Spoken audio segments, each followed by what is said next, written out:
gbogbo ẹnu mo lè fi sọ èmi àti Lárúbáwá ládàá papọ̀ mi ò sínú àwọn àfa mi ò lòdì sí o bí ọ̀dà o mo wá àwọn orí o àsọlọ́wọ́ ò jẹ́ rí nítorí ọjọ́ ní ìfirisẹ́ mo kú ọ láàfáà tí wọ́n ń fún lówó oṣù Saudi Arabia mi ò sì gba project Saudi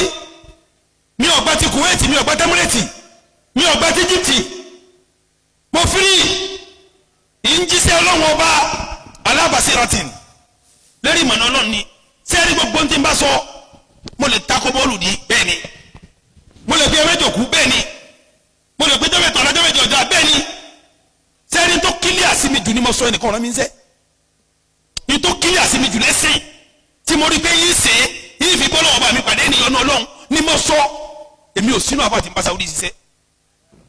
èmi ò sínú ẹni tí ń bá Kuwait ṣiṣẹ́ gbogbo mi láti lọ owó kọ ìyẹn lọ owó kọ mi ẹlẹ́rìí ayé ìṣẹ̀ṣẹ̀ máa sọ gbákejì mínísítà Islamic affairs jòkó Saudi Arabia mọ kàrọ àwọn lójú ẹ̀ mo tún wá sọ Yorùbá wọn wá láwọn tí ń fún yẹn lówó ọ̀gá wọn lójókòó yìí o ojú ẹ̀ ní sọ pé mi ò gbowó yìí o ó jẹ́ kí n lálàáfíà ẹ̀ẹ́dì pàwọn èèyàn lọ báyìí ńgbà mi èmi á lọ báyìí ní tó kílíà sí mi ni mo fẹ́ fi sí lọ́nu o